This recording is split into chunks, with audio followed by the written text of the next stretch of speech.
Okay, thank you. Thank you for being here. Um, I'll present a paper that is part of my thesis, and that will be slightly different from the other papers presented here, because I won't be talking about voting, but there are also other methods that people can apply to influence politics. So my aim is to look at the effects of the economic crisis on conventional and unconventional methods of political participation in times of economic crisis in the Netherlands. This is still very much work in progress, so I'm very much looking forward to your suggestions and comments on this. What we've seen during the last year, during the current financial and economic crisis, is an uprising of various protest movements around the globe. We've seen big protests in Spain, but also in Greece, protests against austerity measures. Basically, the question I ask here, what about the Netherlands? Did the economic crisis induce political participation, or do citizens refrain from participating in politics against the background of worries of declining social cohesion and social capital in the Netherlands? Economic crisis might also lead people to abstain from participating in politics. So instead of looking at voting and direct electoral participation, I aim to explore the link between macroeconomic conditions in recent years in the Netherlands and the level of political participation in other modes than voting. Well, what do we know from the literature on protest participation and on voter mobilization? Is that we basically have two competing perspectives. In economic crisis or during times of economic adversity, people are less able to connect to remote concerns of politics. They're more concerned with bread and butter concerns, which might induce apathy and which might decrease political action.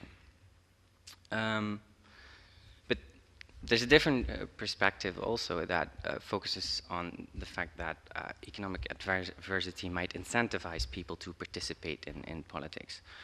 Because economic adversity that forces retrenchments, and then electorates experience a gap between what they want and what they need from their government, which induces blame and dissatisfaction, and this dissatisfaction might spur political action. And this last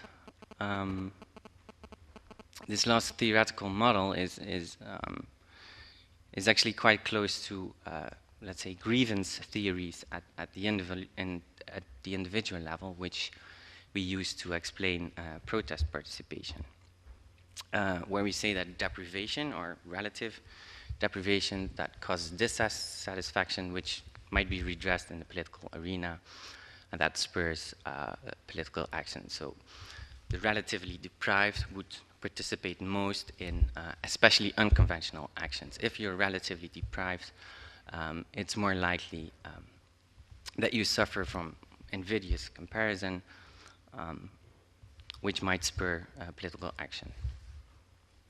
While, let's say, the simple resource-based perspective argues, and we also find that in lots of literature, is that the resource-rich, they possess more skills, and they also have a greater sense of political efficacy, so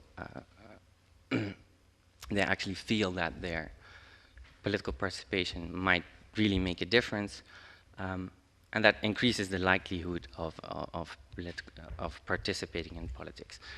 The main difference between those two theoretical frameworks is again the way they treat resources either as a hindrance to participate or as an incentive to participate. What we propose in our paper is that, or in exploring these relationships, is that the economic crisis might mediate this relationship between resources and grievances. Well, if the grievance proposition holds, then we would expect that during the economic downturn, we would have a stronger negative relationship between resources and political participation, especially in unconventional modes, because we expect the resource low to participate most, or the relatively deprived to participate most in unconventional mode, because they experience both blame and grievance at the individual level. But if the research proposition holds, we would expect a stronger positive relationship between resources and political participation, because if economic downturn induces apathy or political apathy, then we would expect that that effect to be strongest on the people who don't have the resources to participate to begin with. So basically what we expect in times of economic crisis is that the gap between the resource rich and the resource poor will increase. Well, maybe a bit of short background what happened in recent years in the Netherlands. The Netherlands could be classified as a country with traditionally high levels of social capital and relatively high levels of political participation. But since 2008, 2009, the Netherlands is in the most persistent and maybe even the most severe economic crisis since World War II. It might not be as severe in comparison with countries as Greece, as Italy, or Greece and Spain, but compared to Dutch history, this is a quite persistent economic crisis that we had. Additionally, we had no less than 5 parliamentary elections between 2002 and 2012. Apparently, Dutch governments have the tendency to collapse every now and then, which is actually quite a good thing, because that means that we can run another parliamentary election survey each time. So the 3 most recent elections actually coincided with before the global financial and economic crisis, at the onset of the global financial and economic crisis and the euro crisis, and really in 2012 in deep recession. In 2006, the election came shortly before the global credit crunch. The second day in office, the finance ministry had to nationalize some banks, which was followed by the iSafe issue. In 2010, shortly after the election, we had the onset of the actual economic and euro crisis, and in 2012, the Netherlands is in persistent and deep recession. So we'll use the Dutch parliamentary election surveys to analyze this, and especially the post-election wave that's collected 6 weeks after each election in 2010, 2006, 2010, and 2012. And it's still a face-to-face interview in the Netherlands, and response rates are roughly around 60%. Well, then how did I measure conventional and unconventional? Or my main distinction I have here is the distinction between conventional and unconventional political participation. Where conventional political participation refers to all legally embedded activities or activities that directly relate to the electoral process. And unconventional political participation refers to everything or activities that are not embedded in the legal institutional framework. Admittedly, this might be some slightly old-fashioned terms, because it has been labeled differently in the literature. Some people name it emerging forms of political participation. Others name it institutional versus extra-institutional, or electoral versus non-electoral political participation. But still, the actual political acts they refer to are still the same. So conventional political participation are activities like contacting politicians or involving political parties, while unconventional political participations are activities like protesting and demonstrating. And in the election surveys, we asked, in the past 5 years, did you do any of these activities? So these are my main dependent variables. political participation. Did you engage in discussion on in the internet or internet forums? Did you participate in action groups? Did you participate in a demonstration or protest meeting? Contacted politicians or government officials, hearings, and involve political parties. And these are the proportions for the pooled sample from 2006 until 2010. And what's striking here, I think, is that you can clearly see also, I mean, both empirically and theoretically, that some activities are harder compared to other activities. Discussion on the internet is a relatively easy activity, while demonstrating or protesting is a slightly harder activity to participate in. And I want to say something about both unconventional and conventional political participation. So my aim was to scale these questions and to determine whether there really is a cumulative pattern. So the people that engaged in hard activities, do they also engage in those easier activities? And we can do that using probabilistic scale modeling techniques, or so-called mock and scale analysis, where imagine this is an item response function where you have a latent continuum, and consider this as being a math test. If you have, this is the latent continuum here, so your knowledge of math, and this is the probability of a correct response on a math question. So let's say that this is the easiest one, adding and subtracting, and this is the hardest one, let's say that's calculating a standard deviation. At each point on this latent continuum, the ordering of the items is exactly the same. So if I'm here on the latent continuum, this is the easiest question, this is the middle question, and this is the hardest question. Here it's different. If I have an item that, or if this pattern is violated, if I'm at this end of the latent continuum, then the green question is the easiest question, whereas I'm at this stage of the latent continuum, it's exactly the other way around. So that would be a math test where someone is able to calculate the standard deviation, but doesn't know how to add and subtract. If this item ordering pattern is present, that means I can scale those items and simply mash them together or add them together. And moreover, if this item ordering pattern is similar across subgroups, that means that it's not the case that, for instance, resource low or resource high, people participate differently because they all specialize in the same way. They all specialize according to the same political actions.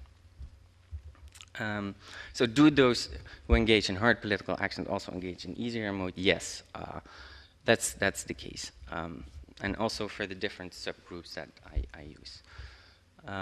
There's a slight problem with the upper and the lower upper class and the lower education, but this is due to the lower number of observations in these categories and the really close so-called inter-item difficulties. So the proportion of people that engage in a certain activity, they are really close in those groups. But still, the order of the item, so still the item ordering pattern, is equivalent across education, class, and over time. So what did I do in my further analysis? And well, to explore these effects of times of economic downturn on political participation. The other measures I use is, unfortunately, just a simple dummy of time, and I proxy grievances and resources simply by measuring level of education, social class, and income. Level of education is measured in 3 categories, social class is measured in 5 categories, and income is actually drawn from the registries. In the Netherlands, the parliamentary election surveys is connected to the social statistical database at the statistics office, so that means that we have the actual incomes. We draw them from the tax office. And my income measure is measured in vigintile, so in 25% categories according to the Dutch population. And then in my analysis, I control for age, gender, origin, and origin. So let me so my analysis, I run ordered logit regression because those scales are heavily skewed because most people don't participate at all. And then I analyze conventional and unconventional political participation separately. So I model the main effects, and then I model all the interaction with the time dummies. So let me quickly summarize the results, or what I find. I find a decline in conventional modes of political participation over time, while I find a slightly increase in unconventional modes. Still, this resource perspective is corroborated, so resource-rich or the higher educated and the higher class, and also the higher income, are more likely to participate in both modes. But what I find striking, and that's also something I'm still struggling with in terms of education, is that the gap between the resource-rich and resource-poor, the gap that I hypothesized that would widen, this gap actually declines because we see that the resource poor start participating more in times of economic downturn. Okay, so conclusions. Most people do not participate, at least for the items studied here. There's definitely a cumulative nature of political participation, and this cumulative nature, so we have hardcore participants and people that only participate in one action, and this is similar for the resource-rich and the resource-poor. And then I find a decrease in conventional political participation and an increase in unconventional political participation, and this increase is mainly driven by the resource poor, and I'm not sure still how to explain that effect, but it might have something to do with the fact that those unconventional activities I'm measuring are relatively are not as skill intensive, I guess, as the conventional activities that I'm measuring here. So hopefully some food for thought there. Obviously, there's the biggest limitation here is that I only have 3 time points.